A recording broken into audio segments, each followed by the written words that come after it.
I know you like this. From the international world of war, did you see the Houthis lit up that fucking oil refinery in Saudi Arabia while the F1 Grand Prix was going on there?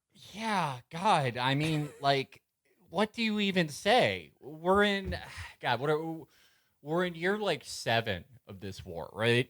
I don't know how you fuck it up this bad. I mean, if anything, it shows how meaningless air superiority is, especially the longer a conflict goes on. But if you look at the funding side by side, I said this is like it's equivalent to you're at a t-ball game and you go up to swing and hit the ball and the bat flies out of your hands and goes in the stand and kills your grandfather. And then That's you yell at America for not doing more to hold the t-ball up, I guess. you know who was actually visiting the Saudi Grand Prix when the Houthis lit that shit up? Steve Mnuchin. Oh, really? He's Mr. Worldwide. Mr. Worldwide. Yeah, he's got a lot of. Would it surprise you? Yes, he has quite a lot of business interests in Saudi Arabia, new ones as well, since he left. Since he left the Treasury Department. But yeah, you see, there to see those wonderful cars go fast, go vroom vroom, and then it was boom Apparently, boom. the drivers were like, "Fuck this, I don't want to be here," and they said, driving one of "Okay, these good fucking luck." cars. Driving one of these fucking cars is dangerous enough. Jesus Christ. Yeah, and the Saudis told them, "Yeah, hey, you don't have to be in the race, I guess, but then good luck leaving the country ever." Yeah, no, yeah. They all their passports were in a fucking safe somewhere. Yeah, Yeah. it's fun. It was like, hey, you get a tiny little experience of being a migrant worker in the Gulf. It does show the Houthis are learning new tricks every day, though. I mean, this was definitely planned in advance to humiliate the Saudis in front of everyone, and God, did that work? Yeah, it's for all of the downtrodden and abused peoples of the world, the people who find themselves in the crosshairs of empire and domination. You probably will never be able to defeat your enemy and get an independent homeland free of intervention and strife. But if you are willing to endure a horrifying sacrifice, thanks to modern drone technology, you do have the possibility of trolling the fuck out of your enemies. That's still a possibility for everybody in the world. Get yourself some drones, and you can just troll the shit out of Goliath. They've also killed a bunch of Saudi generals since 2016. About the Saudi the counterattack here is just to make everyone in Yemen miserable, to really actually commit a genocide in Yemen through starvation, through bombing campaigns. But yeah, the Houthis have made a lot of Saudis pay a very high price. And you could kind of see why it's, we give them an absurd amount of help. We give them an absurd degree of logistic help. But you can see why it's sort of the only thing that would make them pump more oil for Brandon is even more. Which I'm not even sure how much that would do. Because again, it's like, short of sending troops, which I don't think any American president would do at this point. There's just not really an appetite. No. Well, what is more air superiority going to do? This is just going to keep happening. Well, that's just it. Is that they're not getting what they want, and they're just having a tantrum. They're assuming like our blob members. They're assuming that America can have any outcome it chooses. And that if an outcome doesn't occur, like the defeat of the Houthis, then it's because of a explicit choice by the United States. And so therefore, the fact that they haven't beaten the Houthis yet means that we have refused to do something that we could. I think we said it already. They're going to make us pay for it. They're going to own the shit out of us. And Brandon's just going to lap it up. Yeah, he's lapping it up, all right. I think we said already, but we would sell them the F-35, but we want them to win this war. Yeah. Yeah. But yeah, like the Saudis and the Israelis are not even picking up the phone to Biden right now. And like Israel, like, I'm sorry, like, they're a country that has not hopped on the condemn Russia bandwagon at all. They are not. They're standing apart from the United States and the international community in condemning Russia because, Felix, as you pointed out, they've got to buy their white people from somewhere. It's like, we need oil from the Saudis. They need white people from Russia, and neither of us want those spigots getting turned off. I mean, and for that matter, the Saudis and Emiratis have resisted doing it a lot too. Yeah. It's one of those things that no one really wants to talk about on either side, because if you're saying that there's this new, like, great sort of quasi-lefty, non-aligned or axis of resistance, it kind of looks bad when that includes Israel, Saudi Arabia, and the United Arab Emirates. But, if you're if you're on the blob side, it looks horrible, because it's like, well, what was the last 70 years for? This is it with proxy states like these, These hoes ain't loyal. It's a lesson that is taught daily, over and over again. Well, I guess turning back to stateside, what do you think of this? The DeSantis signing the "Don't Say Gay" bill. What do you think of, like, this brewing conflict between the Walt Disney Corporation and the government of Florida? Who you got in this brewing conflict? I hate it when my two favorite institutions fight. Let them fight. This would be like a war between Saudi Arabia and Israel. Yeah, if it stays political, I feel like, especially as Florida sort of coalesces into a pretty solid red state, that the Republicans, they have their own, message that resonates with their base, who get out to vote and who fund them.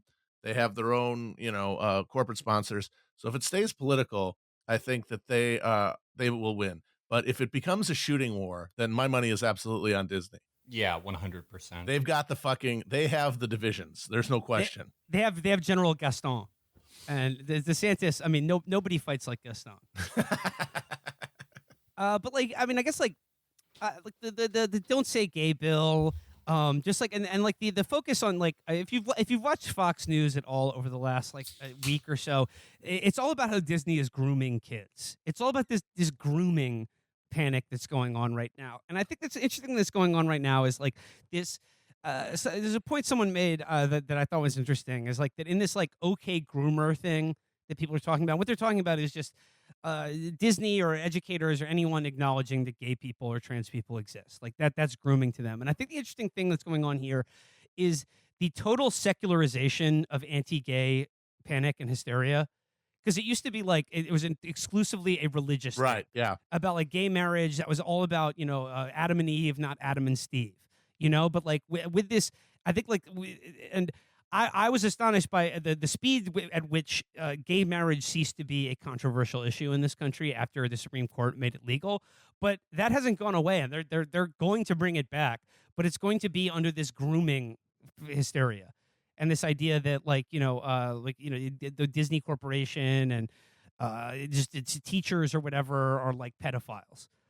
But, like, what's interesting is that, like, it's a hatred of sexual minorities that has been successfully cleaved from religious pathology and religious fervor and motivation. And I think it's interesting because, like, what we see in DeSantis and, like, the Trump conservatives, this kind of the national conservatism, the nationalist conservatism that we've been talking about, is what are they really interested in? They don't like foreign entanglements, but they want culture war here in America, and they want it in a very literal sense. And the thing that we've talked about on the show a lot of times is that the right wing in this country has basically has a veto power over, like, every single lever of, like, the political process, despite being a minority in this country. And it's not. I think what they're like, this fixation that they have on the culture right now, is that they're not at all satisfied with just having an outsized influence in the government, despite their lack of, the population or actual democratic consent or power. I think they're really serious about waging this culture war and changing the culture through legislation or otherwise, like, to make it so that Disney movies are just cartoons about white people, or that don't have, like, the gay people just won't exist anymore in fucking Disney movies or whatever. Well, I mean, that's what they might want, but, like, that can't happen. Like, as you said, they have this power over the political process, but they have zero power over the cultural production process. They're nowhere there. They're seeking that power through they're seeking that power through legislation and through like censorship. Yeah, but they can't get it, and the political people don't want it. They don't really want it. They want there to be gay shit in Disney. They want something that pisses off their people every time they turn on the television. They want their people to have something that they think they can get out of voting, which is something that Democratic voters have basically completely lost, and which is a huge asymmetry in mobilization power that massively increases the Republican electoral power relative to the Democrats, and in the same way that gerrymandering and things like that do. Because if you're a Republican and you have this thing, this alienated multicultural woke culture that is that has to be created by things like Disney, that a company like Disney sort of is required to promote, because it's trying to adapt to a changing demographic, which is increasingly multicultural and embraces gender variety and all this shit, because that's where the people who make up companies like Disney come from. That's what the culture is where they are, and that also represents like future dollars. They can't go to the stuff that these people want is in the mind of of people at Disney. That's a recipe for eventual extinguishment, because it's a dying demographic, but politically it's incredibly powerful. And what makes it powerful is that you can every day feel like your kid is getting brainwashed in school and by their entertainment, and that by voting for Republicans, they will do things like have them pass the Don't Say Gay bill, which, I'm sorry, that's not going to do what the fuck they want it to do. It's not going to make it's not going to humble Disney or woke media. It's only going to make them more strident in pursuing an agenda in order to reassure their people that they're not on in like, look at what Disney was quietly funding the same politicians who passed this Don't Say Gay bill. And the reason everyone's mad at them now is because they had to come out and explicitly condemn it after it passed. So it is after they gave all that money to DeSantis. Sides push each other. Their polarization is inevitable, and it helps both sides. And I mean, nobody in any position of power has any actual interest in seeing this actually change, and most of them know it can't. But it's one of the last things in American politics that is a value proposition to a voter. Everything else, I mean, what does a Democrat tell a Democratic voter when they're trying to justify them getting out of the house on a Tuesday to vote and standing in line? What the fuck can they tell them other than keep these psychos out of office? So once again, them doing this is also a gift to Democrats. I would slightly disagree with you, like in this regard only. I mean, I think you're right that for the political and media actors who benefit greatly from the ongoing and increasingly venomous culture war issues, I think neither side, but particularly the Republican ones, has any real desire in changing the culture or seeing things stop. They just want something they can tell their voters that they're doing. I would say, though, the slight difference, though, is I think the people who don't really have power, the people who like to imagine themselves as having power, like the sort of the intellectual Trumpists, the Adrian Turdmeal, that guy, Christopher Rufio, the guys like that. I think they are not happy with simply having a undemocratic check on the political process that they can wield in perpetuity. I think they realize that whatever political victory that they ever are going to achieve, through fraud or legitimately, will taste like ashes if they're still considered weirdos by the culture at large. And I think that they have no problem, using the Supreme Court or state governments to forcibly change and sort of wage a culture conf.